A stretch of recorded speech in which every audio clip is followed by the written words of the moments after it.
And coming to you live from the Crown Hotel in Melbourne, Victoria. I'm, of course, your host, Light VIP, and with me is one of the best Zerg players in all of Victoria, the king of the boba himself, mate. Welcome, Chase, for the first time on the CranKy Ducklings. Thank you for having me, and I'm very excited, Light, to be casting with you. Finally, long time coming. See how it goes. Very long time. But yeah, honestly, it's great to have you here. I know you've been casting a little bit over the past couple of weeks, some qualifiers here and there. More importantly, you've just been a part of the scene for a very long time. So it's great to have you here, man. Yeah, I'm old. Everyone in StarCraft, man, our bones are starting to rattle, but it's not what I was getting at, but okay. As we said, that the passion keeps our muscles from materializing and disappearing. Glad to be here. That's how Crimson has lived for so long. Exactly. Yeah, man, we got to keep after every event. You got to put them back together. Pieces get lost. You mash them together. Sometimes you don't know where they go, but yeah. Still Oh my god. But it's great to have you here for a brand new event that we're going to be casting on a weekly basis. Whether you'll be here every week, we'll see. I would love to bring on some of the other ducklings, or some of the other people in the scene as well. It's of course a brand new team league that has started. It's called Berserker Team League, and we have decided to sign up for it. And it's exciting because we just haven't had a team league in a long time. It's been a long time. That's right. When you think back to the very early days, think back to GSL, there's also GSL Team League, fostering you hear a lot about Korean players are very good. They have very good infrastructure. They always have. They had those team houses. They had people to bounce ideas off of each other. So it's really, I'm really happy to see a team league such as the Berserker Team League, just rocking up to give players, that opportunity to do the get your teammates involved and figure out, help each other out. So I think it's really, really awesome. It's great to be able to cast it too. So. Yeah. I think I also wanted to get your thoughts a little bit as well, because I know you just brought it up, right? I mean, you're an old man. You're what, in your mid-40s at this point. Speak up. Speak up in the mic. I was getting the ear there for a second. What? But you yourself, I remember, I think it was SOTL, the C Open Team League. There was, of course, ANZ Pro League as well. I think SOTL was back when Varun 5 was a thing, right? Was that Varun 5, the magical team. You love to see it. Did you see the logo for that team? Yeah, I did, boy. Yeah, I did. So that's best part about SOTL, mate. Definitely. But yeah, I guess what I'm getting at is that you've been a part of plenty of team leagues yourself. What experiences have you had there? How does it feel when it comes to the player end of things? When you think about it, as I mentioned before, teams, they really help you keep motivated. And at a time where StarCraft, the meta's kind of been stale for a long time, and there's not a lot going on. And players, you can argue, especially in ANZ Champs, for example, players are saying they're losing a bit of passion. That team leagues like this really help motivate you, really help you strive to do your best and help out your team and your teammates. So I'm really keen to see how this motivates the players, not just at the start, but also I think we're going to see a lot of teams really lift in terms of their overall skill efficiency as we move to the end of the team league. So yeah, sure. That's my hope as well. That's also kind of one of the reasons why I decided to sign us up for this and be a part of it, is because CranKy Ducklings is a very different team where we have players from various different regions, right? We've got our Oceanic players, and then we've got our Latin American players, and then our North American players. And when it comes to the inner workings of the CranKy Ducklings, they're very in their cliques, you've got your LATAM players, buddy with each other, and then you've got Oreo and StarDuck that are very buddy, and I want to try and force them to intermingle, I want to be yo, guys, just socialize, all right?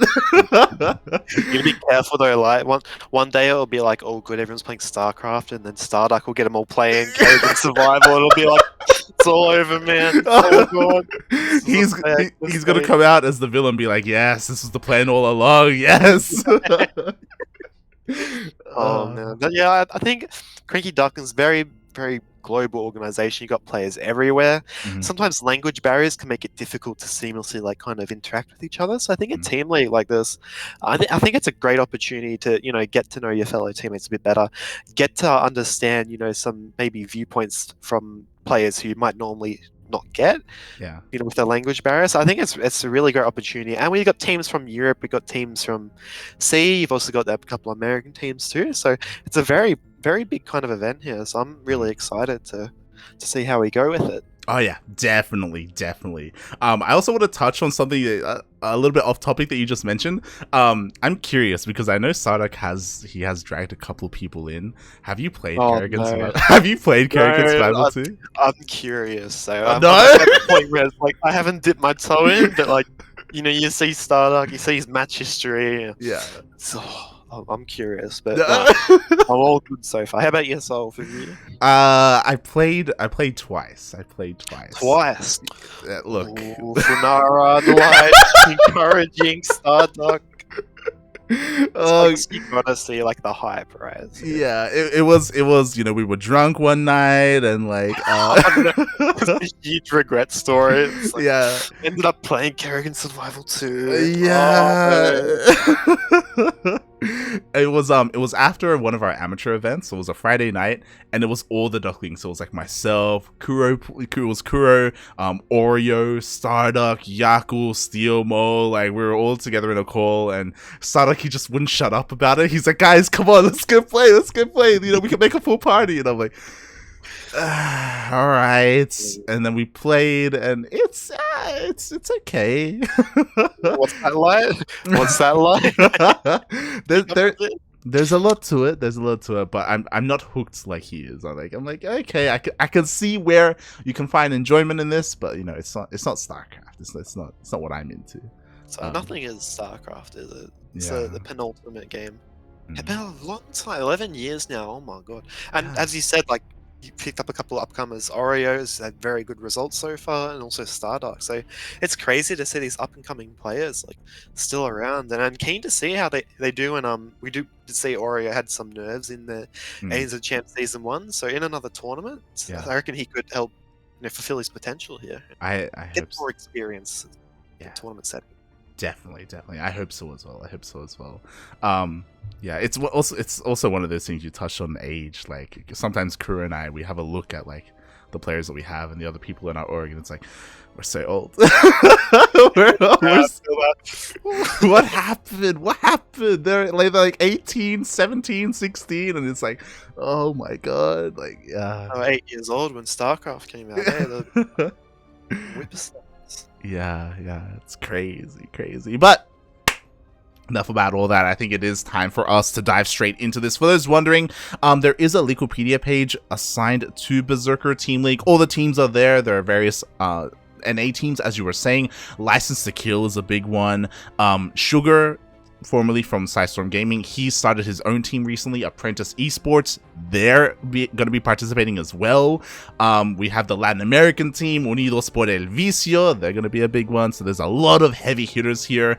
And we got seeded to play against first place from the previous season of Berserker Team League. We got lined up week 1 to go up against Genesis Gaming. Which is of course Pili Pili's team, and I was like, oh god. I was looking at their team list. I saw Pili Pili there. So first name on the thankfully the rest of the team isn't as scary as Pili Pili. Otherwise, that'd be quite rough. But new to the scene, new to the team league, take out the top dog straight away. It's Oh yeah, way to announce yourself for sure. Exactly. I mean, that's the plan. It's the plan. I'm glad the plan wasn't just roll over and die. Oh god, that was plan B. Okay, that was plan B. That's my plan A. Oh god. Alright, here we go. We're going to be setting up the first game here. As we switch scenes, let's have a look at our lineups. Because this is a Pro League format tournament, the lineups were revealed beforehand, and we were able to assign players to specific maps. So as you can see here, you know what? I probably should have done this earlier. Let's see if I can show this to you. That'd be helpful, yeah, if you knew what the lineups were. Boom, let me just quickly save this. Here we go. Boom, and I will share this in Discord. There we go. But yes, our first series is going to be Neo versus, I believe, Benjadeath. So again, it looks like we're going to be diving into a TVZ. Second up, we have Erik on Jaganatha, Oreo on Lightshade, StarDuck on Romanticide, and the ace match is going to be on 2000 Atmospheres. And as we see, it looks like there's no Pili in the lineup, Liars. How do you feel about that? Either Pili's like the worst player on the team, or you know, it's just a bluff. They don't think they need him. So, what are your thoughts going into this series? Yeah, I mean, I have to assume that maybe they don't think they need Pili. I also know, it's kind of a fun fact, we were casting the DreamHack North American qualifiers. And in those North American qualifiers, we were able to cast Pili. It was the closed qualifiers, I apologize, because he was invited straight to it, because he was in the main event of DreamHack. And he was off racing a Zerg. He was not playing Protoss. Really? Yeah, and I was really curious. I was like, why is Pili off racing in the qualifiers? And he lost horribly when he off raced, by the way. it was not interesting. Yeah. Yeah. So I snooped around. You know, I did some investigating of my own. And I found out that Pili, he was actually not going to be able to be a part of the main event because of work. Like his schedule wasn't lined up, so he actually couldn't be a part of it. So because of that, instead of just forfeiting his matches and being denied any prize money, he decided to play in the qualifiers, but as an off race. So yeah. So because of that, that does mean that he doesn't have that much free time on his hands anymore. So yeah, and I believe that Pili is a full-time StarCraft player, as far as I know. Unless he's picked up, you know, some job on the side.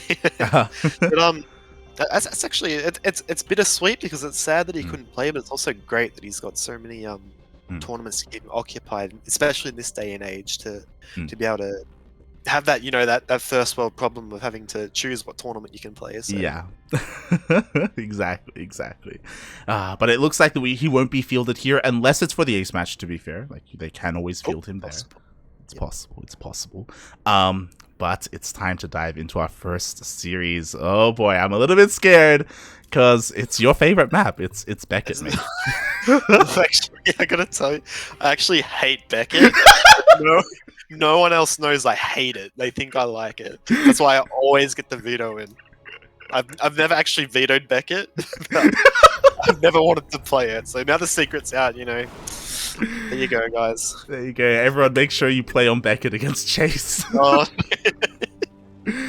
Oh god, and here we go. We are diving into our first game of the night, and spawning in the bottom left-hand corner of Beckett Industries LE, we have our Peruvian Terran player. He is blue, representing the CranKy Ducklings. It is Neo.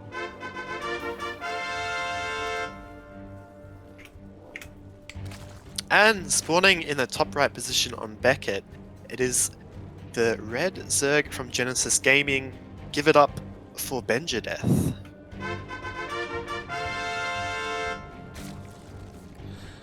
Oh my, going for a pull first. Let's go. Yeah. Normally on like a map like a pull first, on a normal map, you know, it could indicate some pressure, or it could just be safe. On Beckett, same story, but it could be like extra pressure or extra safe, you know what I mean? Yeah. Have to see what goes on here. He's sending his overlords right across the map, so I think he feels pretty safe against a proxy, and there we go. Yeah, hatch before gas. So There you go. There you go. Again, just extra, as you were saying. Everything on Beckett is extra. And Extra, that's right. unfortunately, yeah, Chase is not extra, so he's not too fond of I it. need some extra brain cells, man. Oh my god. Navigate this map. I can't do it. Like when I ran my lings past it, because there's destructible rocks in the top left and bottom right. I didn't know that. Yeah, they're a big major part of the map that everyone knows about, right? Speaking of destructible, we've got a roach warren. Oh, oh my god! But we have an SCV in the main base. Oh my god, Neo, please! He's so close to scouting this. And I think he's gonna come in, right? The Ling's looking for that SCV. I don't know if he did spot it with the Overlord actually coming in, but is he gonna scout it in time to have a reaction? The CC is already down, which I guess is standard. Yeah, yeah. I don't know. Oh my god, he's making a CC. Oh my god. I don't think about it. Well, third CC, you know. well, one of the important things is that obviously Neo, because he did go for an SCV scout, he does know that it's not a hatch first opening, so the CC is up in the main base. He's trying to take this as seriously as possible. He still hasn't seen the Roach Warren though. Again, just keeping. Oh no, he's out. He knows. He knows. He sees now. He comes in. He sees the Roach Warren. Reaper also seeing nothing at the natural. SCV is gonna be safe. Oh yeah. And these Lings are just chilling. Like normally when you see the Reaper on the other side of the map, you send the Lings in, but I guess he's confirmed that it's on the high ground, so... Yeah, he did confirm that there was no CC to delay, unfortunately. Meanwhile, Neo just reconfirming that there are no drones whatsoever. He sees the roaches leaving the opponent's side of the map. We have 2 bunkers at home, oh my god. Yeah, and as we see on Benjadeath's side, he's already going back into drones. This is quite a big commitment by Neo. I'd like to see him maybe have set up on the lower ground, at least fortify that position so he can get his natural down, but... At the moment, this is looking really good for Benjadeath. So Yeah, like forcing an overreaction, really. Like, obviously, you got to take the roaches seriously, right? And you don't want to die horribly at the start of the game. But, at the same time, Neo, he pokes in, back again with the Reaper, and he confirms that his opponent is droning up. Yep, that's an important scout there. You might lose this bunker. It is getting popped away with the help of the Overlord. I'd like to see Benja maybe try and focus down an SCV or 2, but does lose a roach. A bit rough there, but... yeah. Oh my god, the bile lands and 2 SCVs go down immediately. Yeah, and that was a bad time for those SCVs. But luckily there's another backup bunker for Neo, not the end of the world. Does lose a depot, which could be... Oh, so he's just going to rush into the main here, Benjadeath, but I don't know how much this is going to do, why? Oh my god, again, no fear whatsoever, but maybe he should have a little bit of fear because the roaches are all going to go down. The Lings are trying to close the distance, but unfortunately Link speed only just started for Benjadeath, so this will be cleaned up, and I guess he gets a scout off? I guess? Yeah. And you did see that Cyclone actually locked onto one of those slow Lings, so that roach did a little bit more damage than it probably, Neo would have liked it to, but it does... clean up relatively nicely, and as we see, did only lose 3 SCVs, so not the end of the world.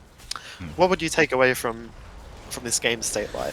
It's such an awkward game state. I do think that Benjadeath did come out ahead though. Like, I mean, we can look at the work accounts. Like, he also dealt with the Reaper as well, so he's able to take his third base relatively unhindered. He doesn't have anything to worry about. Neo, yeah, he's not throwing down a third CC, which is interesting to me. Like, he's still working on army. Yeah, he has got a medevac, so expect to see maybe a Marine Cyclone drop here just to take some Overlords out.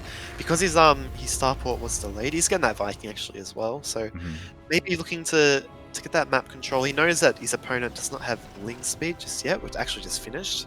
He does scout a small spell of Ling, so you're going to see a bit of a contest for the map here, I'd say, like. Yeah, exactly. As Benjadeath, he's moving out with his Lings. This was scouted by Neo, so a little bit risky for him to leave. He does wall off. Is that a full wall? It looks like maybe just barely. Oh, this is with the SCV doing it Zealot style. For sure. Jesus Christ. I'm impressed that the SCV didn't take any damage from that either. Oh my god, that was crazy. Man, what a stud. Yeah, exactly. And now because of that, Neo is getting away with a quote-unquote greed of going across the map, but the medevac does get scattered, so it doesn't look like it's going to deal too much. A couple of Lings are going to get picked off. At least he forces Benjadeath to stay at home. Yeah, that's right. And we do see with the opening that Benjadeath went for, he had his natural delayed, he had a Roach Warren delay his Queen, so it's going to be a little bit difficult for Benjadeath to kind of cope with this compared to his creep queens normally you'd like to have. So he does pop down a lair and Evo chambers, joining his third base. I'd say Yeah, Neo would feel pretty comfortable just chilling out, looking for damage, maybe denying creep. Yeah, but this is a little bit scary. Okay, I guess it makes sense. Like, I just saw Benjadeath go for a lair and take every single one of his gases. I'm like, oh my god, that's a lot of gas. But, we're talking about Beckett Industries as well, so, I mean, roach pushes can be pretty deadly here. We do see a drop towards the third base. I mean, some damage is being done. Oh, Neo has to be careful with that medevac. Yeah, that's right. And interesting development here, like we've actually got a couple extra factories coming down for Neo. So we could see some mech play. How do you feel about mech on this map? It's very choky, isn't it? With the first 4 bases seem quite easy to hold as mech, but Yeah. if Benjadeath catches wind of this, he could just fast tech up to Viper straight away, which is every mech player's worst nightmare. I mean, you just, especially with your reaction there, I'm like, are you familiar with Neo at all? Are you... As a mech player? He does nothing but mech, mate. He goes mech in TVZ, TVT, and TVP, mate. He does have 6 Marines, okay, so that's my defense. True. That's really cool. It's very unique. Love seeing unique plays, especially at high level like this. So yeah. Bolts. I mean, there's various reasons for it. Fun fact, Neo does play on a laptop with integrated graphics. So... A brave soul. Yeah. So because of that, like, intense situations where you need to, like, split with bio and stuff like that, like, his frames do struggle. So he does tend to slow things down with this mech, focus more on positioning, and sieging up and things of that nature. So, yeah, Neo, he does have his own unique playstyle to try and help work around any limitations that he has, and we'll see how this works because we've got a pretty large army here from Benjadeath, and I feel like we're lacking some buffer for all these tanks. Yeah, that's right. And as we see, he's only gone up to 67 drones. He's not saturating his 4th base. I think we're going to see quite a big attack here, and as we say that, more Ravagers, more gas being invested, into the immediate instead of the future. So yeah, I don't know how it's going to go because Neo's got quite a nice choke point at his third. He does, but he needs to wall off. The Brax is still in the way, and the Ravagers are going to be able to bust on forward. The Biles are going to connect with the forward tanks. There's still a tank on the back line, and a couple of Thors are coming in, but there's just so much Zerg, mate.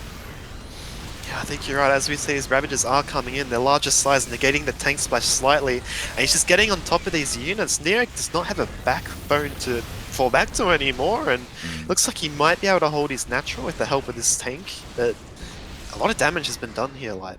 Oh yeah, exactly. And he's not stopping, mate. He keeps going into the natural base. There are 2 tanks here at the natural, to be fair, but as I say that now, there is only none remaining here. Finally, Neo is able to push away Benjadeath, but oh god, his economy's been crippled. Like, he's down in all kinds of things, soup as well, supply I should say, and Benjadeath, mate, he's actually joining up.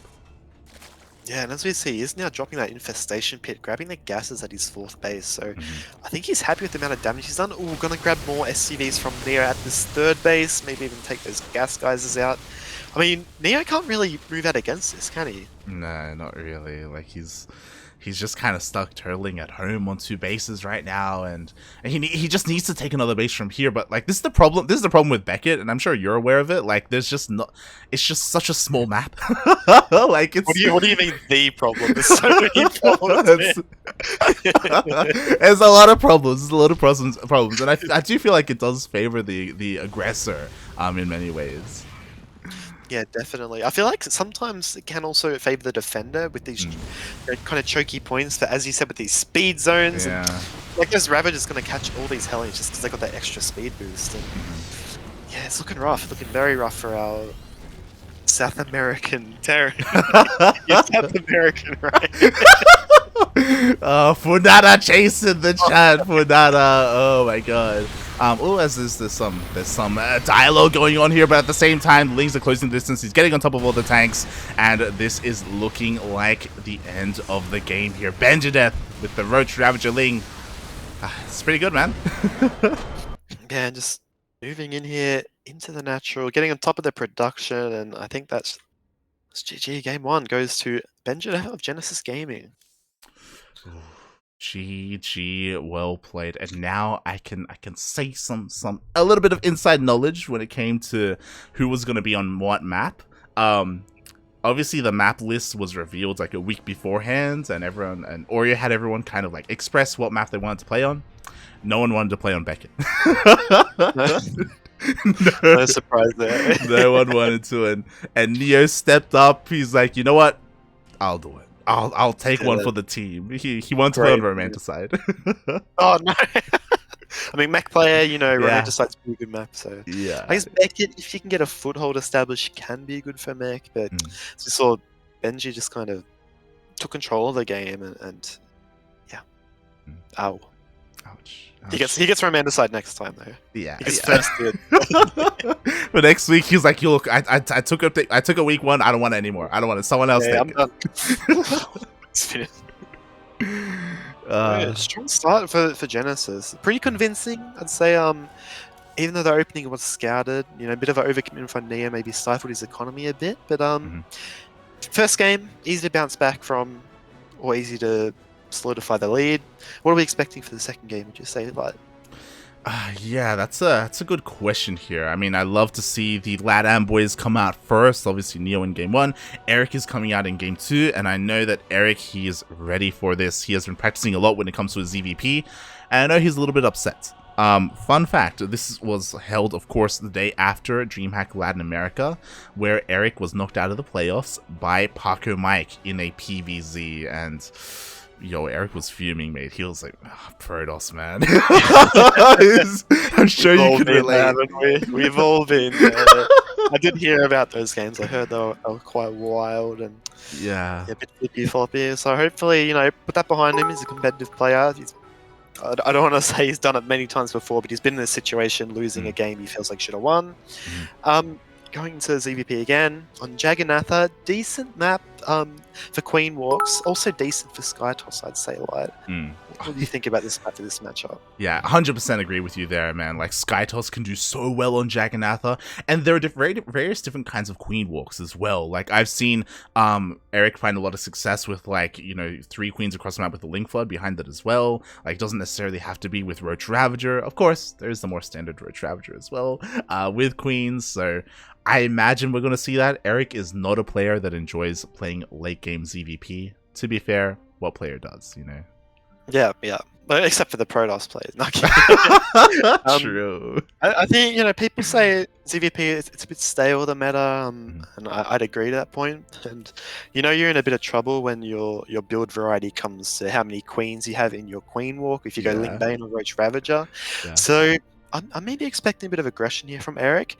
Do you think Slayer knows his play style, might play a bit safer in that regard? He's just gonna That's a good question. That's a good question because, like, yo, if you're a pro player, if you're a part of the StarCraft scene, and if you don't know who Erik is, I'm gonna ask you, like, mate, what's going on here? Because Erik has been one of the best players in Latin America for a very, very long time. He's been to Korea as well, spending many months there with special practicing, training.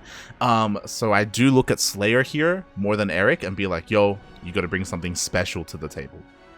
Yeah, I'd agree there. I think that the advantage you have in a kind of a style, what's the word?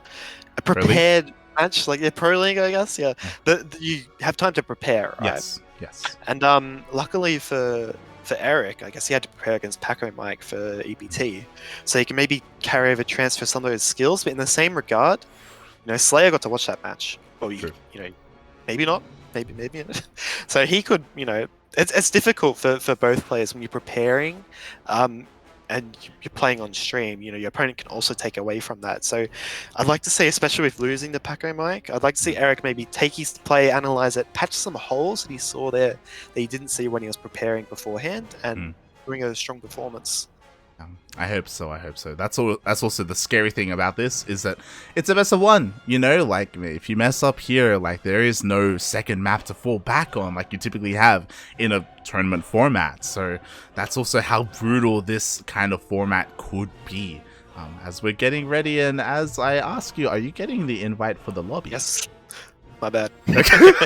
Okay, I was like, yo. Yeah, okay. I was too busy monologuing. You know, like when the villain, like, they get the hero, like, right, they just gotta press a button to defeat them, and they just monologue, go on and on. That was me. All good, man. All good. But here we go. we are diving in. For those wondering, Slayer is also, as we saw in the chat that popped up at the end of Beckett, Slayer is the team captain of Genesis Gaming. So he's, of course, organizing all the players, fielding the players, and also being a part of the match itself. Yep, that's right. So player manager, kind of cool to see. Probably, as you might know, like, can be a bit stressful at times, having to cope with all these players, and say one goes AWOL and having to play as well. So Mate, props to him. Mate, we were so scared when this team league was happening. Everyone was here except for StarDuck. StarDuck was asleep, and we were all like, "Oh my god, does anyone know his number?" We're all like pinging him in Discord. We're like, "Wake up, where are you?" It's funny because like I'll be in like Discord at 3 in the morning, and StarDuck will just be like there as well, like, "Hey guys," just fall asleep. Shaking my head, mate. Shaking my head. But here we go. We are diving into our second game of this best of 5 team league match. And in the top right hand corner of Jagannatha LE, we have the American Protoss player. He is red, representing Genesis Gaming. It is Slayer.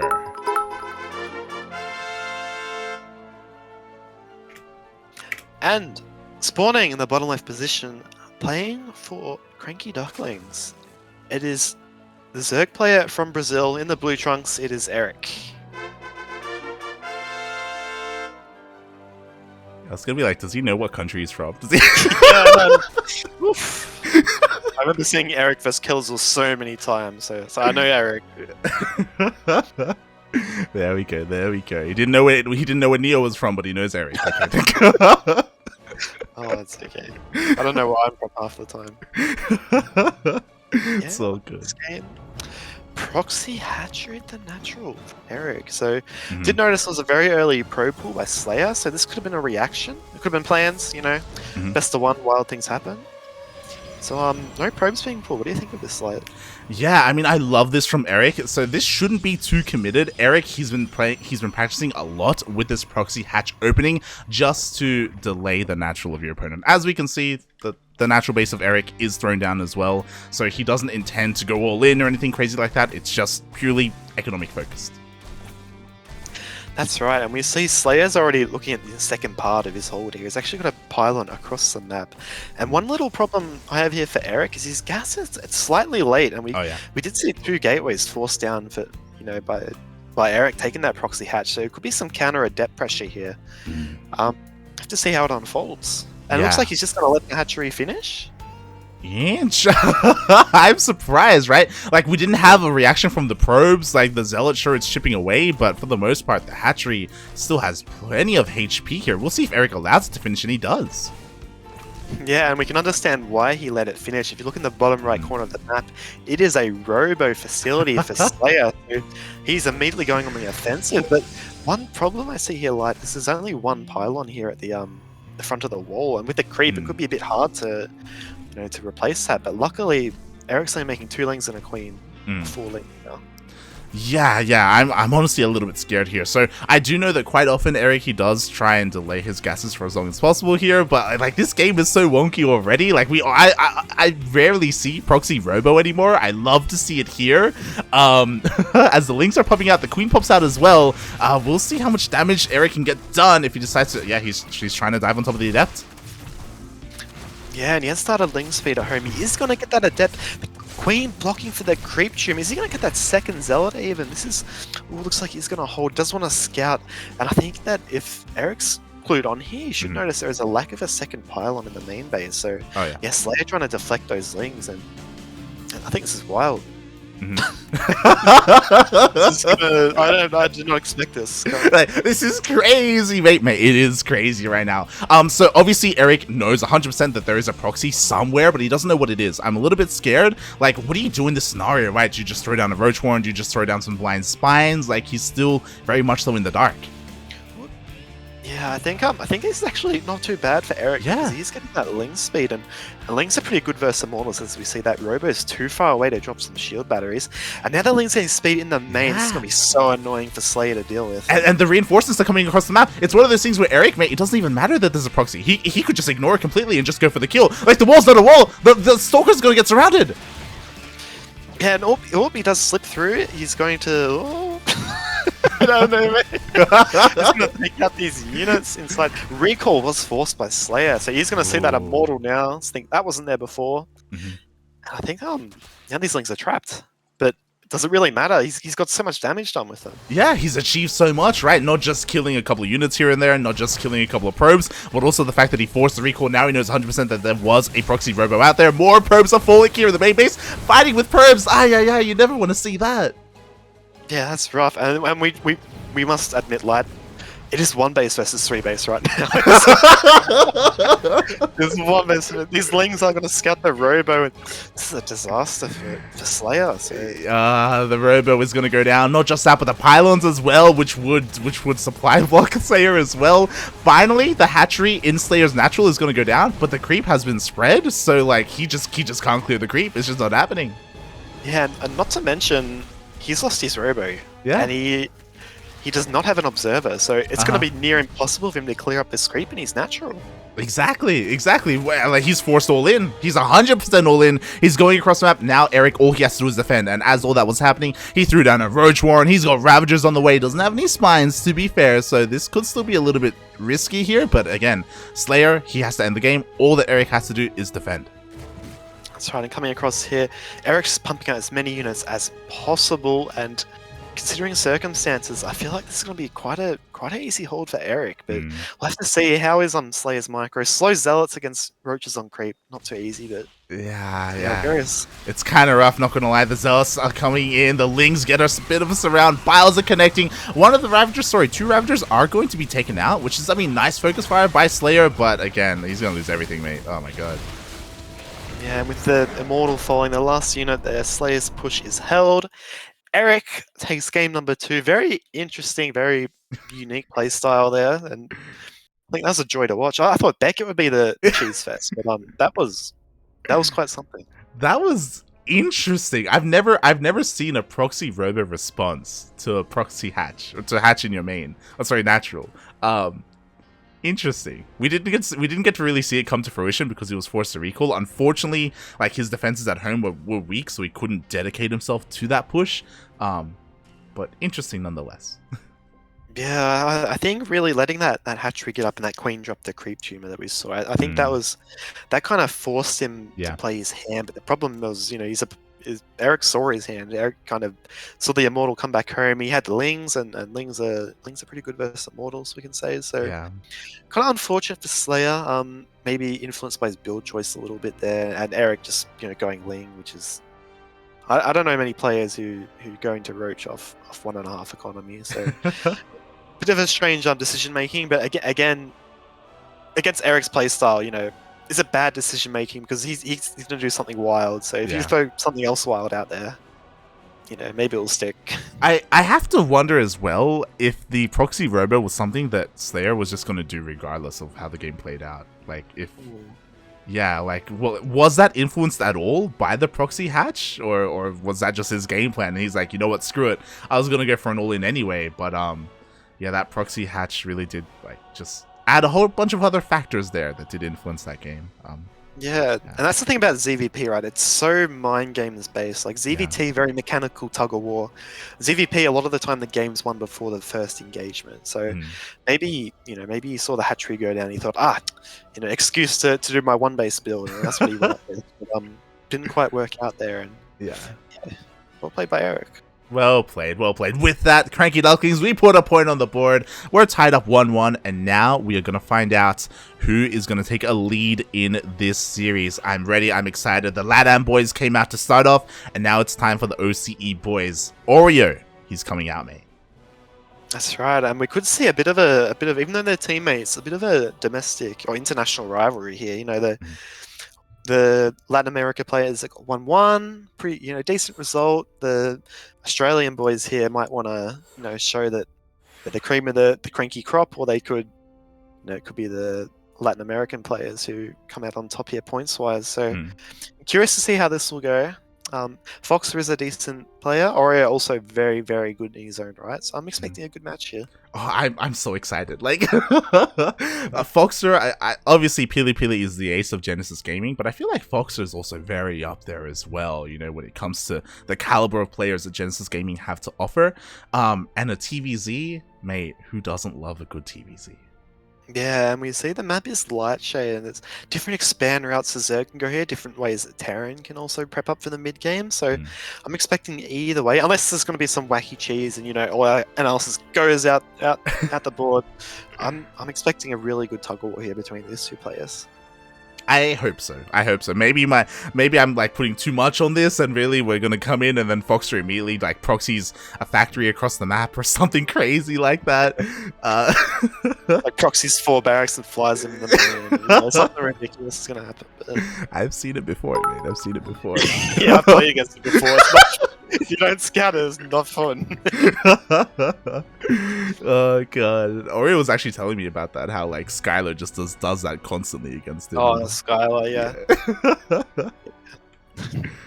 Yeah. Never know what you get with him. Yeah, I love it, mate. I love him. You get Marines, but when are they coming? Exactly. Meanwhile, just as we're getting into this game, massive shout out to Calibre GG in the chat. Thank you so much for all those bits. If you're wondering who he is of course the, I believe, owner or manager of the Juggernauts, which is Miyamaika's new team. Oh, picking up Miyamaika. He's a solid player. That's for sure. I heard he beat Mario in a best of 3 on LAN once. Oh, you heard that, did you? Yeah. Oh god.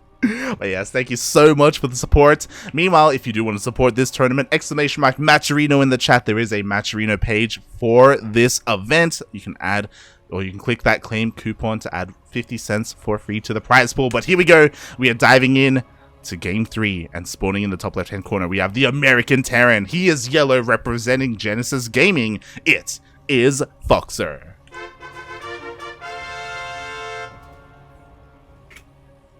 And on the other side of the map, spawning in the red in the bottom right position, playing for CranKy Ducklings, it is the biscuit himself. It is Oreo.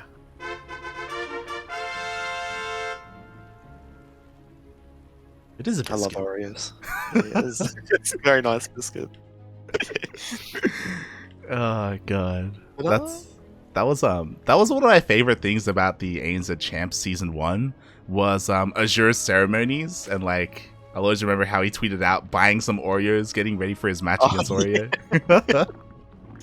I remember one time Oreo had a rough ladder session, and he had like a what's it called, like a midlife crisis, but for your entire life. He's like, why did I name myself over a biscuit, man? I don't even like Oreos. Oh, so funny. But yeah. Oh my god. The biscuit himself, he is scouting for proxies. Pretty, I guess, expected. Foxer, he does like to throw a proxy action every now and then, and Yeah, so right now Oreo just playing it very safe here, which again, it makes a lot of sense because this is a best of 1, right? Best of 1s are terrifying, to be honest. So he doesn't want to get cheesed out. I do think that Oreo feels like he is maybe, I don't know if I want to say favored, but like he wants to get into his own game. He wants to get at least into the mid game unhindered. I think that's right. I think with best of 1s, sometimes, of course, I'd agree that Oreo is also favored, despite Foxer being a very strong mechanically, possessed player. Oh man, what am I saying? I think this concept of a best of 1, it can be the great equalizer, right? So Oreo's Overlord's going to get across the map a bit slower. He could not want to take risks because you've only got one chance, one shot, one opportunity. Oreo has to capture it, not let it slip.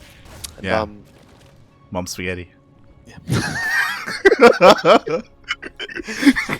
That's right. Could have said it better myself. When's our next rap album? Oh god.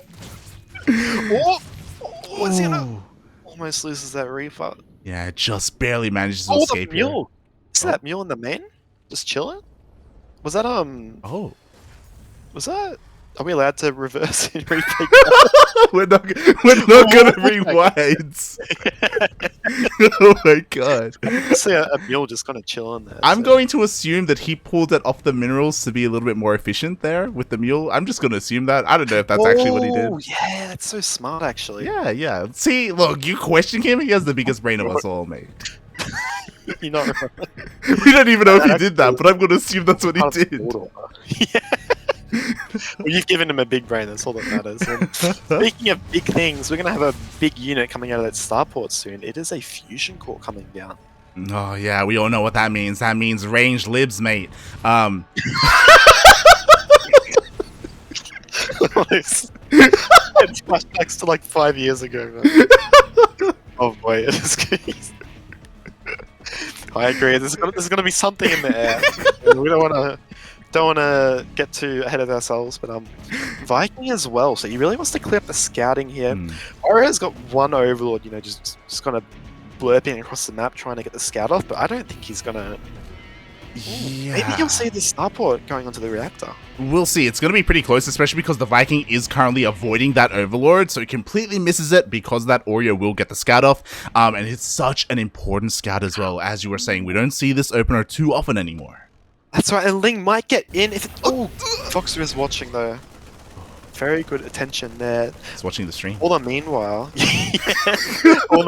he's patrolling with these Hellions. He's got some great multitasking. It's only what 4.5 minutes into the game, so impressed by Foxer so far. Oreo is going for a lay. He's playing pretty standard. He's playing pretty safe, and he's got a lot of drones. That he is. Meanwhile, he did scout the tech lab on the starport. He did see that the tech lab wasn't researching anything, so maybe that was enough to tip him off. I mean, he does have a decent amount of queens already. He is now starting to throw down those spores. Hopefully that will be enough for the incoming BC. Yeah, and this Viking here picking off some more overlords as well, losing off some of that map vision for Oreo. Queen's going to push forward.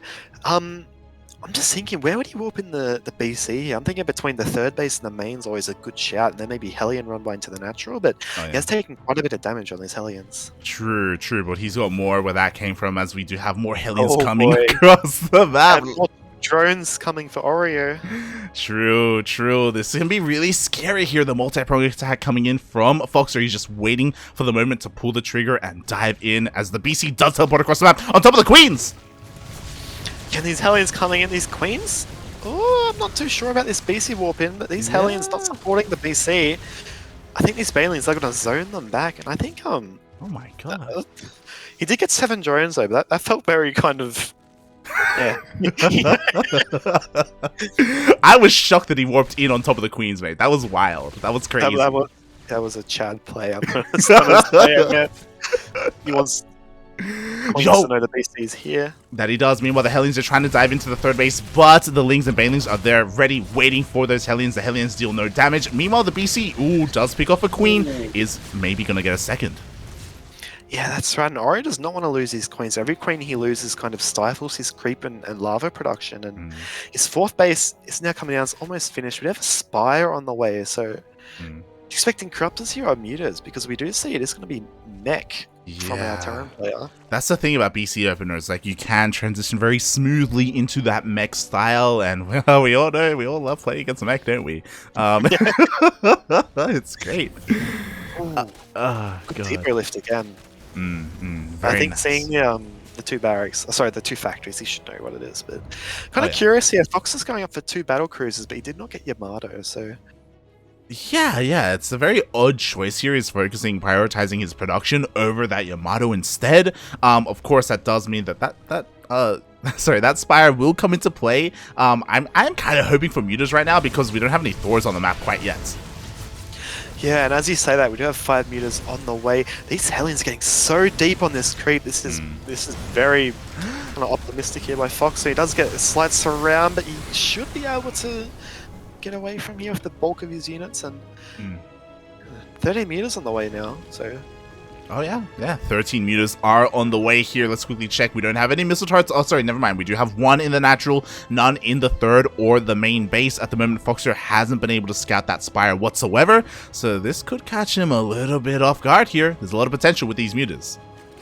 Yeah, that's right. And we do see, based on Oreo's his expanding pattern. He's got a lot of creep towards the bottom here, so of course taking that as his 5th base. These BCs are gonna see these mutas, and it's gonna be a, you know, who shot first. It looks like the BC is gonna buy enough time for these turrets to get up back at home. Yeah, that's so unfortunate for Oreo that he managed to run into those BCs. So because of that, no economic damage is done whatsoever. Of course, Foxer, he was able to teleport back home without losing a single BC. Oh, but the Hellions are actually getting caught out. Yeah, and this is a consequence of that early Viking really clearing out map control, taking these overlords out. These Hellions weren't really seen until they're on top of the creep. So a lot of missile turrets down for Fox. I think he's in quite a good position here, but Oreo as well, you know, he's got a healthy drone count. I think we're going into late game here. Oh, yeah, 100%, mate. You know, going into the series, I was like, man, who doesn't love a TVZ? But when Mech gets involved, like, oh, God, I want to retract that statement a little bit. But what I will say is that Oreo does have a lot of practice against this. You know, like, we have a couple of Mech players in our own region, like Piglets. Oreo does also practice with Neo as well, and Neo does love playing mechs, so... Yes, as I am a long-term knower of this, he is a mech player. yeah, Chase knows. Known that all my life. And then we kind of see a bit of a deviation here from Ori. He's going for he is going to be continuing this mass Lingbane, Lingbane Muta style, and he has committed to the 2/2 ground upgrade. So expect maybe Ultras coming down. Though I'd say yeah, I'm hyped, and I love watching late game Lingbane Muta. It either goes really well with 100 Banelings, or all the Mutas die and Banes get blown up, so yeah. A little more explosive than just sitting behind turrets all day. That either goes really well or really bad, and we're gonna find out which one. I also love that Oreo is also incorporating and getting ready to go into Infestors. Pathogen Glands is already done. He's working on Neural as well to help deal with all those Thors, which there are going to be a lot of, so that will be his answer for that. Meanwhile, we have a bit of a Ling run by trying to sneak into the natural base, but there are plenty of Thors to clean this up. Paislings are going to come in. He does see more Hellions and Thors, and I think this is where we're going to see, you know, the real kind of contests for the map on this left side, where the next base for Foxes will be taken, because Fox has already got the top half of the map. You can't really push to the right, push into Zerg's territory. It's so close to that third. So I'm expecting Oreo to maybe push creep to the bottom, you know, really contest and really deny that 5th base coming up for the mech player. Yeah, I would imagine so. At the moment, we do see Oreo trying to contest both ends right now, and oh god, the mutas dive in, trying to contend against all of these missile turrets. He does pick off 2 of them, I guess, but does lose a number of mutas. Yeah, and there's no +2 for those mutas yet on the way, which is a bit of an odd choice for Oreo. Maybe he forgot, you know, considering how much he invested in the muta list, but just the Infestors, you see Ultra upgrades coming down. 2/2 about to finish, could just be Lingbane Ultra, which with the neural Parasite, that's not too bad against Thor Hellbat, I'd say. Oh yeah, it's what you want, but Oreo needs a little bit more time. Like, to be fair, the Infestors do have some energy on them, but the Ultras are still on the way. And Foxer, he's ready to push out now. He's got his boys, mate. Yeah, that's the thing. And are the Ultras even on the way? Oreo's maxed out here, and he needs to find some way to trade off the supply. Run by in the natural, really good denying some mining time. Some Banes coming to the top. Top point as well. I think he's just going to try and trade off as efficiently as possible. Another Ling run by at the bottom left. Oh my god, the Bailing run by does get in, but we do have a pull away from Foxer. Despite that though, 18 SCVs have gone down. Also, that Ling run by the natural base, it actually pulled the entire army of Foxer back home, so it does give Oreo the breathing room to trade out that army and to get out those Ultras. That's right, and with no miss, I don't know these building names. No sensor tower at the top. There's going to be a Baneling run by again, but Fox is watching. You know, who Bane run by is the same place twice, especially when you get SCV kills. You're not going to do it a second time, but look at this map. Ori hasn't cleaned up these rocks and destructible debris, so that could hurt him here. Yeah, exactly. I mean, you know, we've seen it hurt many Zerg players on maps like Beckett Industries before, and now it could do the same to Oreo. As we do see another main run by. There's another main run by. This time it's going to get some damage. Meanwhile, the Banelings are coming in on some of those stores. We do have a couple of Neurals, but the Neurals immediately go down with the focus fire from the Liberators. Yeah, this is what I was kind of pertaining to. Like, this engagement very rough for Oreo. He sent half his army in. He did manage to take that base at the top, but now got Ultras on the way. Oh, Oh, it's such a strong position here for Fox, though. Exactly. Like, Oreo needs time, but it takes so long for those Ultras. 3-3 is on the way. But that's the problem. It's on the way. It's not done yet. Oreo is not stopping with those run-bys, and he is dealing some damage. But, like, is this really going to force Foxer to turn around and go back home? Yeah, and the problem here, Fox is like right in between like a lot of the production for Oreo. He does see cancelling 2 Ultralists on the bottom left base. Doesn't think he's going to be able to get them safely. Going to Corrupt us to deal with the BCs, and it's not looking good for Oreo, I'd say. Exactly, especially losing all those Infestors early on. They accomplished nothing, mate. They died as soon as they got their spells off. Meanwhile, Oreo, he's trying to get ready for a surround. He's diving in. He's going for it. Yeah, and there are a couple tanks in this army now. It looks like these Ultras going to be trying to take out the Thors here, but they are being delayed, which allows time for Liberators to shoot them down. And Oreo might be able to clean it up. It's close. Oh, it's so close. All the Thors do finally go down, but what about the BCs? A couple of Corruptors are trickling in here. It's, oh god, it looks like just barely Oreo may hold on. At the same time, Oreo, he's diving on top of a bunch of siege tanks, unsieged tanks here towards the north. Yeah, and that Hellbat doing bits against these Lings. And just one Hellbat, man. That's all you need. That's all you need. I think even though like Oreo did manage to survive there, he lost a couple bases. Yeah. But we just did that penultimate, that important base on the left. Fox just secured it, and this is going to provide him with a kind of a stepping stone to secure those 2 other bases as he pushes the top side as well. Exactly. Like, honestly, this game would have been completely different if it wasn't for that one Hellbat. Like, let's be real here. Like, these tanks are doing so well for, like, securing this position for Foxer as he's pushing on forward towards the top right. Again, Oreo needs to buy a little bit more time for those Ultras, for those Corruptors. Oh, can he pick up a BC? Up! He gets one. He does take it out, and we do have some Funara-lings, sorry, changelings, posing as Marines in the mech army. That we do, providing some of that precious vision. We have a little bit of a Ling run by, but it's going to be denied by the reinforcements from Foxer. And as you were saying, like, Foxer with that base, like, he's got so much more money to work with. Oreo's really struggling to hold on. That's right, Heli run by the natural does pick up 11 drones as well as Oreo's. Oh man, there's chaos going on everywhere, lad.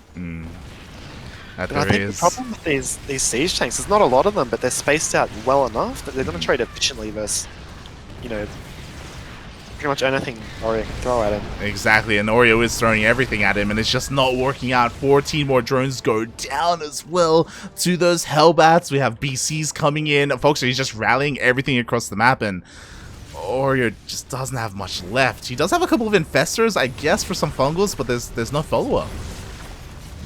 Yeah, and as we see, very intelligent play by Foxer to switch into those ground-based tanks. He's churning out 3 at a time when he saw those Ultralists instead of Broodlords. But yeah, Oreo, it's looking very rough. What else can I say? You get the thesaurus, you know, find words for rough, and that's what you can apply to this situation. It's coarse. It's like sand. It's looking very sandpaper for Oreo right now. My god, Oreo he's Anakin right now in Revenge of the Sith, mate, or whatever. It just doesn't end well if you watch that movie.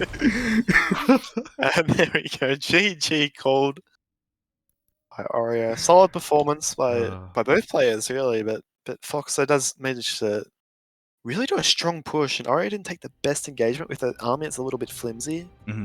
I think that was kind of the turning point for this game, Light. 100%. That's one of the things about Lightshade, right? Because it's a relatively small map. Once that first push transpired, then Oreo, even though he had all this tech behind him, he just wasn't able to recover from that moment because Foxer never let up when it came to his aggression and never really gave Oreo the room to just like calm down, take a breath, and just regain control of his bases and his army. That's right, and that's where we see a lot of strength with Terran. It comes from momentum. So yeah. Even though like mech isn't your, you know, parade, push army, get out there, you know, tug of war back and forth. When he's applying that pressure on the front foot to Oreo has to commit more units to defending and more, you know, more APM, more decisions on his side of the map. Where Foxer just expands, you know, pops a planetary down. Feels reasonably safe. Oreo was doing some really good counterattacks with the Banelings and the Ling run-bys, but Fox was on top of it again, and I think, yeah, good game. Yeah. Gee. It was a lot more it like obviously once things popped off, like it just didn't stop, and it was a lot more active than I would have thought from a Zerg versus mech game that we typically see. So I'm pleasantly surprised, and I'm happily surprised with how that game went. A bit of a feels bad though, because it does mean that Genesis Gaming does take the lead, and they just need one more to close out this best of 5. Meanwhile, CranKy Ducklings need this win here to go to the ace match. That's right, and it is going to be the ultimate duckling himself. It is going to be StarDuck going up against Eiger. Is it Eiger? It's a German name, isn't it? It's Irish. Eiger? It's Irish, but sure. That's Irish. European are pretty close. I'll just say. Germany, Ireland. They're basically neighbors, mate. Is it a Gaelic name? Sure. Or is it just because normally when I think of Irish names, I think of like Mick at the front, you know. Like old McDonald. Oh no, not Mick. Sorry, O. You know, do like O in the little hyphen, like O'Reilly and what are you O'Connell? saying? O'Brien. Yeah. There you go too. So yeah, no, I would not have picked that as Irish. So that's cool. It's really cool how this. Oh, sorry. You go. No, I was about to say that I don't know if the name is Irish, but I know the player is Irish. So Irish. Yeah. When I think of Irish player, I think of A-Bomb. True. But yeah, player back in the day. But it's really cool to see players who probably never have played against each other, you know, really ever, and being able to pair them up against each other. You got a bit of region rivalry going on. So it's really cool to see a bit of Europe versus C going on that we don't normally see. Yeah, that's probably one of the best things about this team league, talking about like the event itself and some of the rulings. And the biggest reason why we looked at this team league and we're like, yo, let's play in it, is because Europe versus C, US West. All matches are US West. So I know that for some other events, sometimes it prioritizes US Central or sometimes even US East. And I know a lot of the Oceanic players, they really shy away from that because, you know, they have to play on a lot of ping and it can be a struggle. We already played with so much ping. But here for Berserker Team League, the matches are played on US West when it comes to European and Australian players. That's right, and even I was looking at the server rules before, and even like Australia versus C's on US West as well. So it's super fair playing ground, I guess, for most players. Because US West, I guess I can't really talk from EU experience, but at least for a lot of America and C and Taiwan and so forth, US is a pretty balanced server. Never got ping wise, so. Oh yeah. Definitely. So, because of that, we're going to be seeing some Australian players against European players, you know, this week and even in the following weeks, depending on what kind of teams, what kind of lineups they have. But here we go, man. Here we go. Game 4, Romanticide. Oh god, I'm so scared. PvP on Romantic. This is what you brought me in for. Yeah. This game. I'm ready. I was like, PvP, man. I got to bring in the expert. I got to bring in the chase. You make it. Yeah. I played 3 PvPs in my life. Mate, that's 3 more than me, alright? What are you on about? That's Where's Yaku when you need him? He plays Terra. Oh god. But yeah, and CranKy needs to win this one to stay in this first series. They do. They do. Of course, this is still week 1 of this team league, but every single week, every single round matters in this round robin format. And here we go, spawning in the top left-hand corner of Romanticide LE. We have the CranKy Duckling himself, the Duck of the Stars, the Australian Protoss. It is StarDuck.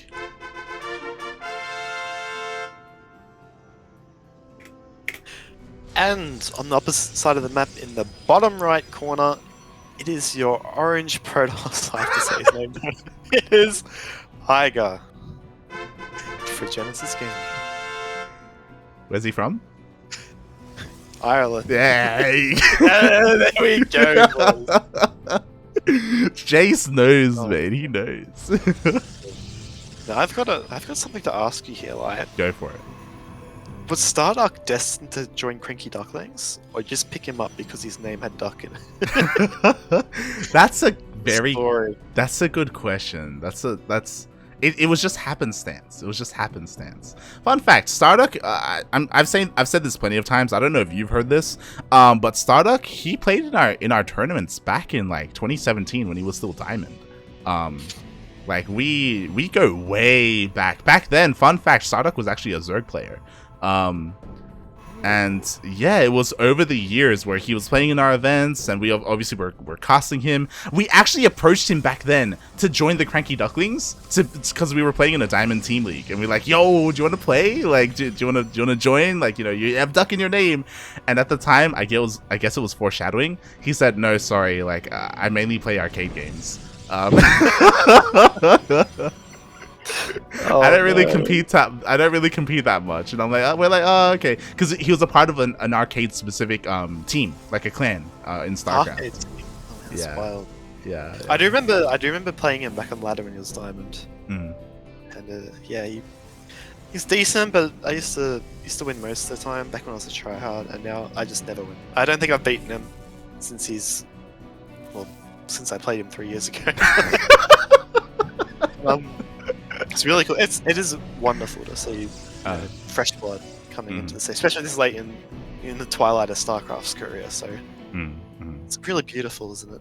Yeah. StarDuck's like our Edward Cullen to your Jacob. StarDuck is my Edward Cullen. Are you team Edward or team Jacob Light? This makes or breaks the friendship, okay? I am team it's gonna be Jacob, right? It's gonna be Jacob. He's got the bud, right? Right? It's only the third no, it's the fourth series. We're already talking about Twilight. Our tasteless have nothing on us. We talk about the game a bit as we see. Hold on. Don't worm your way out of this. What team are you on? What team are you? Team Edward? He is Cedric Diggory, to be fair.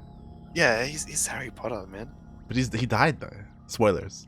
Oh, well, it's okay. He came back as a vampire. What is We've that? lost the plot, haven't we? No. The big brain answer, mate. He's about to be Batman. He's gonna be Batman. Oh, true, man. What an exciting life he lives. Oh my god, it's Christian Bale. He actually is. Oh, man. That's wonderful. Meanwhile, we have Eiger's getting his blink for his store. He's got a few stalkers on the map. He's going to deny this hallucination. Yes, by StarDuck. StarDuck going Robo. So if my rock paper scissors is up to date, I think this is good for StarDuck, right? Because Robo beats Twilight. Is that how it works? I think it's because Phoenix lifts Immortal. Immortal kills Stalker, and Stalker blink under Phoenix. So this. It's only 3 units in this matchup. Everything that you just said is correct. The problem is a couple of things, right? Obviously, StarDuck going for these Immortals, it does feel like he wants to be the more defensive player, I want to say, just because when you have Blink like this, which is scouted, by the way, by StarDuck eventually with this hallucination, you just have so many tools available to you, right? You know, you can be aggressive, you can maybe try to blink your way into the main base. When it comes to main army engagements as well, you can apply your own micro there. Like there's, I don't know, it just feels like you have so much more available to you. Yeah, Blink is a lot more versatile. I think the problem with Blink is because you're investing into upgrades on tier 1 units, eventually like the Robo player is going to scale better into this game. And as we see, StarDuck now has his second Immortal. He's getting a Robo, sorry, not a Robo, he's getting a Warp Prism out, sorry. And I think on a map like Romanticide, which is quite difficult to attack into, I feel like having that early tech advantage really favors StarDuck going into this mid-game. And we'll see how it goes here as he's pushing out across the map. We do see Eiger trying to slow him down a little bit. Of course, StarDuck has to be careful. He doesn't want to lose that War Prism, as it looks like there was a little bit of a pause at the War Prism. No! Oh, no. Oh. And StarDuck does lose that Warp Prism. Oh, these Immortals are trailing a bit. Stalker's getting ahead of themselves. God, exactly. This is what I was worried about. Like, Immortals are pretty good, but on their own, like, not so much, mate. They're not rock, paper, or scissors, mate. It's like, oh, God. And the Immortals! That sentry just trying. The sentry's lost. No. Oh god, another sentry is gonna get picked off. At least the army of Eiger is getting a little bit split apart here, so StarDuck is able to pull him apart and then take out these smaller clumps of stalkers. Meanwhile, oh my god, again, I'm so scared for these immortals. Without a war prism, like they feel so fragile in a way. That's right, and StarDuck, he's down to only 1 or 2 more force fields now left on that sentry, so expect to see him try and get home. Eiger's going to try and, you know, maybe poke around, try and get the advantage. Might pick off a stalker or 2 here. These immortals just acting like dragoons, getting stuck on the terrain, and it's like StarDuck really does not want to be out in the middle of the map here. Oh my god, meanwhile we have a massive blink on forward. The first immortal goes down, the second is going to be focused down as well, and with that, the advantages that StarDuck had are just no longer there. Eiger cleans up the army in the center of the map. That's right, and right away, like, Eiger's warping in stalkers at the top of the map. Kind of smart to warp them in before the engagement, because he can... they take ages with that warp gate. What is it? Is it 11 seconds? 12 seconds? Yeah. The slow warp in? Yeah. Looks like he's going to put pressure on StarDuck here. Both players have their third bases pretty much secured, but you know, as you said, StarDuck's immortal count got reset, and that could be lethal. Exactly, especially because StarDuck is skipping Blink. He's trying to go straight into charge lots, and he's not ready right now. There are no shield batteries at the third base either. We do see Eiger just blinking back, chipping away at this army, warping in, reinforcing as much as he can, and at any moment, as soon as these zealots die, he's just going to dive on top of the immortal. That's right, and we do see some really good blink micro here from Eiger. It's like sentry coming out of nowhere. I think this immortal again going to get taken out, and StarDuck's army just got reset. Yeah, exactly. At the same time, it looks like 2 adepts of StarDuck actually made it into the main base of Eiger, so 11 probes went down. Nicely done here from StarDuck. Charge is also finished up, so with this, he's able to just barely force Eiger back. Yeah, here we are. Eiger does not want to lose this kind of forward pile, and let's put the pressure on.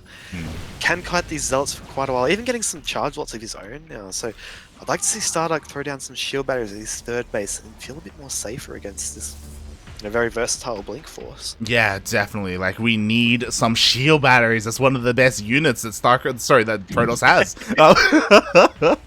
Oh god, and StarDuck just doesn't have any of it. To be fair, he's going for the other routes. We do have a Dark Shrine thrown down, so he's going to be able to send some DTs across the map. What's the detection looking like? We do have a Robo, and it looks like, Eiger does have 2 observers out on the map. Yeah, not only 2 observers, but if you look at the saturation on his third base, it's pretty much fully saturated. StarDuck he's only half saturated about now. Upgrades are even, which I'd say, I don't know who that favors in this situation. I guess it's even, you know. Oh no, warping in DT is right under the observer. That's a feels bad. It is a bit of a feels bad, man. Unless they're Archons. That's a feels good. They are Archons. Meanwhile, the DTs in the middle of the map did just get caught out by the observer, so no DTs available. Because of that, unfortunately, StarDuck won't be able to harass across the map and try and even up that worker count. He is still perpetually behind. Yeah, I'm just thinking, however, that Eiger's still, he hasn't really kind of deviated into a certain tech choice just yet. He has got his Templar Archives finishing now, but StarDuck, even though he's lost, what, 2 or 3 Immortals this game, he's got the Immortal advantage again. And he's got Archons too. Yeah, like, of course, both players, they wanted to eventually get into this Charged Archon composition, and StarDuck, he survived the early game. Earlier, I was worried that we were watching the final moments of the game when StarDuck was losing his Immortals outside his third. Like, I was like, oh my god. But StarDuck, he survived, and now things are kind of, like, evening up in a lot of places, and as you were saying, I feel like StarDuck does have the superior army. Yeah, the only problem is that as this game goes on, Eiger's mining a lot more gas at the third base than StarDuck is, so eventually that Archon balance of power will shift, and I know that Archons are very important in this Charged Archon unit composition, so you have to see. StarDuck, grab your gases, bro. Oh god, hopefully he does grab it eventually. As you were saying, Archon is pretty important in Charged Archon. It's like half the units, mate. It's half the. It's in the name. It's in the name, bro. And we only have 4 Archons here for StarDuck. We have 3 Archons for Eiger. What's important though is that he will have the power of shield batteries to support his army here at his 4th. Yeah, I think StarDuck's put himself in a hard place here. He can't really go into the later game 4th base, and he's jumping in now, and it looks like, I don't know, like, what's happening? It's not working out. Zealots are going down for both players. StarDuck, he's trying to force his way through. He warps in another round of Zealots, but again, the shield battery's put in a lot of work. StarDuck, he has some momentum here, but he's running out of army. He's running out of buffer. Yeah, and we do set forward, blinked by Eiger, feeling confident. That's just the impact of, like, I just saw the shield battery at the end. GG. GG, well played. Eiger does take game number 4 there in this PvP. He takes down StarDuck, and he also is able to take the W here for his team.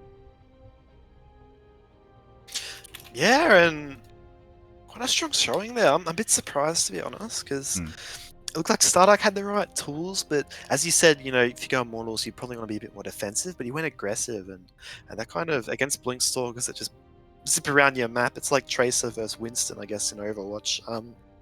He just kind of got picked apart, and that reset his Immortal account. I think if he had a couple more Immortals in that final engagement, maybe not against Charge Archon, but you never know.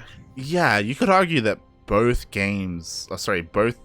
major engagements, that StarDuck was maybe a little bit more aggressive than he needed to be, right? Like as you were saying, like as he was moving out across time, I guess, you know, if StarDuck had his entire army together, maybe it would have been a more formidable force, but like losing both of his Immortals immediately like that, like really just putting himself behind, and even there, like there wasn't anything really pressuring him to push into that 4th base like that. I guess because there was a 4th, he's like, yo, I'm down a base, I gotta make something happen. I guess that could be the thought process there.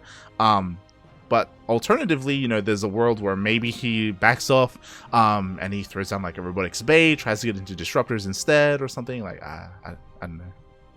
Yeah, Disruptor's the ultimate comeback unit. I think he kind of realized without having those gases at his 3rd base, he kind of, you know, felt behind in too many cases and just went with the overwhelming force. But well played by Eiger. He did some very good blink micro there. Unlucky for StarDuck. He'll bounce back for sure. But as we've mentioned, it's just the first week, and there was some great games so far. So looking forward to the rest of the weeks. I am as well. I think that's the important part, is that, hey, this was just week 1. You know, this was just week 1. We have plenty of time for everyone to like get accustomed to this format, to waking up in the morning, StarDuck. Because he did literally wake up, roll out of bed, and then dive into his game. Like, god damn it. So, you know, everyone has to adjust a little bit, and hopefully we're able to make a comeback in the coming weeks. Yeah, because I agree. Like I feel like there were moments here for all of our players where they definitely could have tightened up a little bit more and taken some wins. Like it was still, even though it was a 3-1, it was still close. Yeah, I'd agree with that. And Genesis Gaming, you know, everything to them. They've shown why they're the dominant force from last season's team league, and some strong plays. The roster's pretty well rounded, you know, not even having Pilly play and being able to take the series again shows that they're definitely going to be quite a solid force going into this season's team league. So keep an eye out for them. Yeah, like I'm excited because there are a lot of teams here that weren't here previously. Like Apprentice Esports is a brand new team, you know, with very strong players and some great management behind it. Dominaticus Esports, we know them a little bit from our own region. You know, they're signed up for this is their first season as well, and I know they have plenty of good players. License to Kill, another new, very strong team. You know, Rockers there, Maples as well. Yeah, it's great. It's great. I'm just happy to see teams again. You know, I used to love watching like the Clan Wars back in the day, and even the Pro League team league. So I'm fully behind it. I think what the guys are doing here at Berserker Esports is great, and yeah, I'll definitely be watching a bit more for sure. Oh, yeah, exactly. That's okay. CranKy Ducklings, this is how it works, right? If you lose the first week, it's just the first week you write off. Yeah. If you win the first week, you're obviously the best prepared and you're looking good for the rest of it. So, in your case, you know, first week, don't worry about it. In Genesis' case, obviously best prepared, but yeah. I'm sure we can get back into this. I'm sure as well, yeah. Oh god. The other thing that I want to say is that because I was in a call the other day and Pez and Azure showed up and they heard about the Berserker Team League and they were like, yo, what? They were like, excuse me? And I think that they also, like, it's something that kind of slipped under their radar and they caught wind of, and I wouldn't be opposed. Obviously, it's too early to say now, but if there is a future season, and again, like, if this league is well run and if we have a good time, it would be cool to see, like, you know, I don't know, say like a Mind Freak come in here, or maybe like a culmination of the ANZ players, you know, and they all come together and they form their own team. It's not the first time, you know, maybe a resurgence of Rune 5, I don't know, like Ooh, maybe. the comeback. I think for sure, yeah. I think definitely. I think in a format like this, especially being US West, which we know ping has been a huge issue for players from different regions playing against each other. So I think yeah, for sure, I'd love to see that. And we do have, you know, a bit of banter between regions. You know, Europeans saying C's a weaker region, C players say EU MMR and ladders inflated, and I think it would be great to see your allegiances lie. I think it would be great to kind of have these little head-to-heads. So yeah, looking forward to it. Yeah. Again, there's nothing confirmed, but it would be great to see, you know, some more players get involved and maybe even morph their own teams or get their own teams involved as well. I know for a long time something like ANZ Pro League has been on the back burner and they've been wanting to bring it back, but you know, there have been restrictions when it comes to that. But, you know, outside of ANZ Pro League, there are some of these other online team leagues that are going on and that we're shining a spotlight on and could be worth looking into. For sure. Definitely, and that's how the cookie's crumbling at the moment. You know, lands we can't really attend a lot of these big events, but to have different people like Berserker Esports just stepping up, hosting their online team league, you know, taking the brunt of the force that comes with online kind of tournaments. So huge props to them again. I think it's great, and I'm happy to see, as I've said multiple times, that we've got this kind of competitive team league. Yeah, exactly. And you know what? We'll come back strong, okay? The Ducklings, we're going to come back strong next week. We're going to bring in more players. You know, Ryu, the reason why Ryu wasn't a part of it is because that he was focusing on DreamHack Latin America as well. Shout out to Ryu. He made it to top 4 this season. Massive shout out to him. He looked very good first champ as well, especially in the first game. So yeah. Unlucky, but good performance. Maybe next season he'll even get even top 3. Oh, well. We'll see. I know, at the beginning of the year, Erik did get second place in DreamHack Summer. So right, that's wild. It can happen. Just gotta believe. Exactly. But now that DreamHack has finished up, that does mean that Ryu has a little bit more free time, and he will be again part of the main roster for Berserker Team League as well.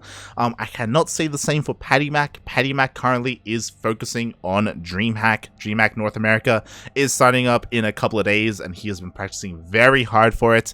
Fun fact: he's actually number 1 on the NA ladder. So.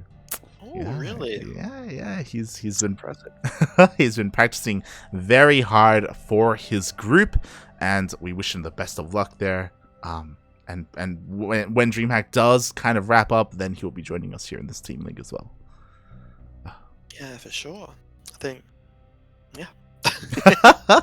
With that, Chase, do you have anything else you want to say, man? You know, coming on for the first time to cast. Oh, I had fun. It's been a long time coming. Every time in chat, when are we casting? We did it.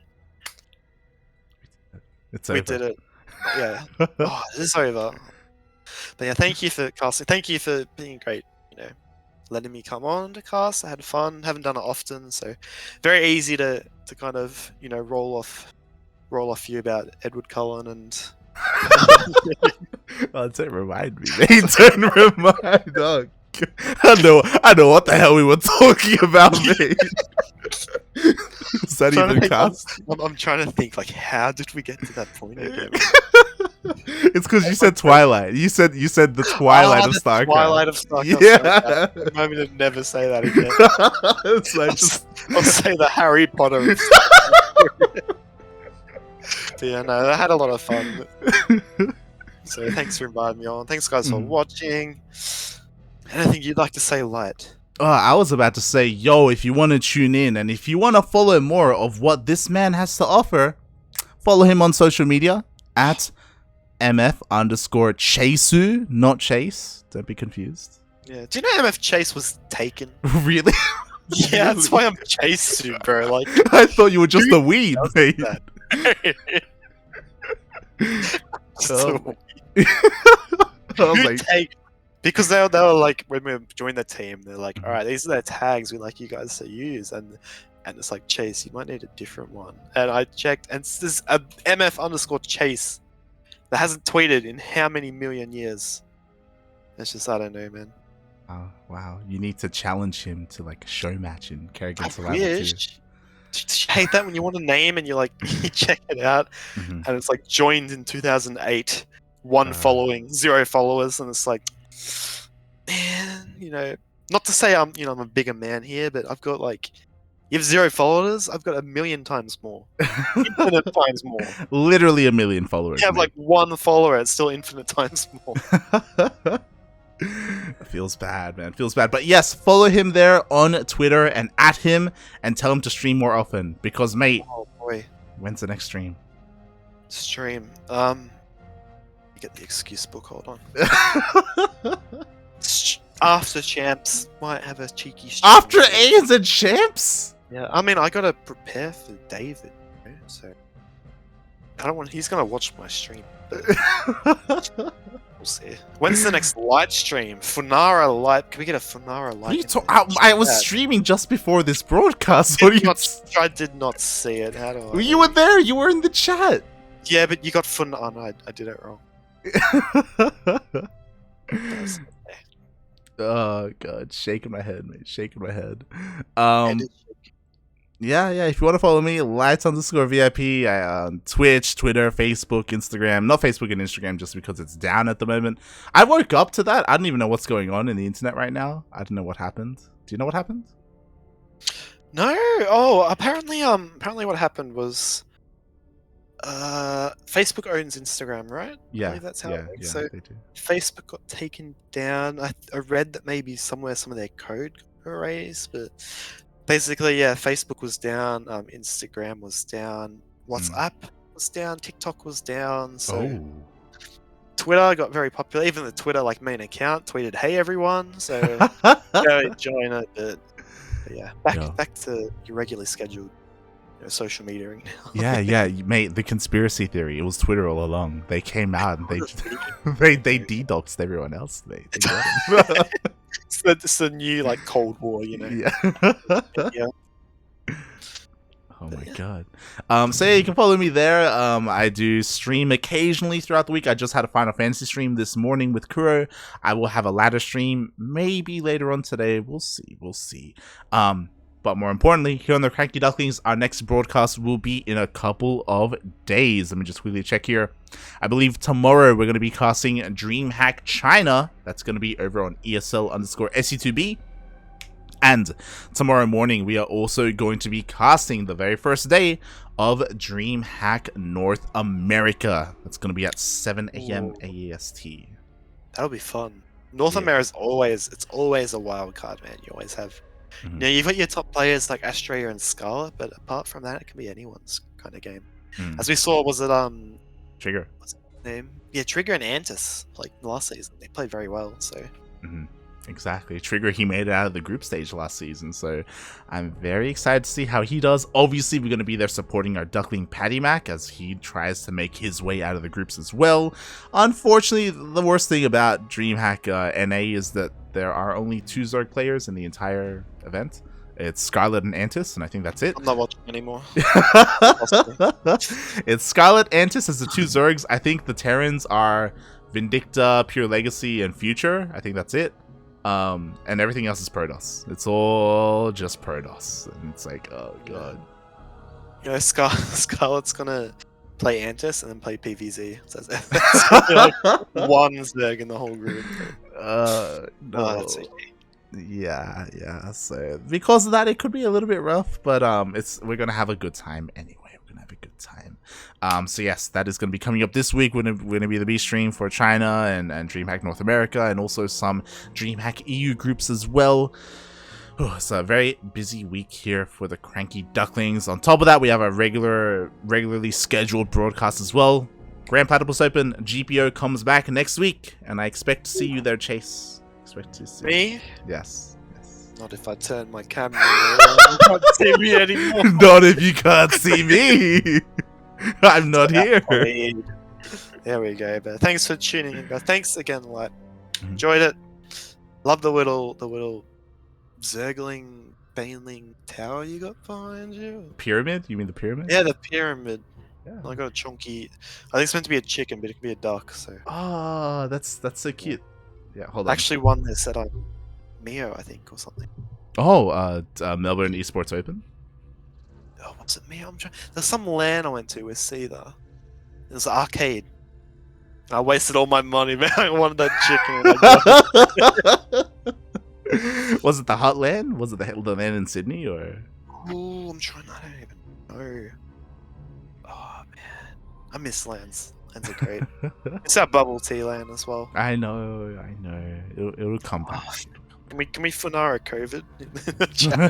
Funada COVID. Funada. Oh god. But yes, thank you everyone for tuning in. We will be back tomorrow morning and tomorrow afternoon with DreamHack. And with that, we'll see you guys then. Ciao.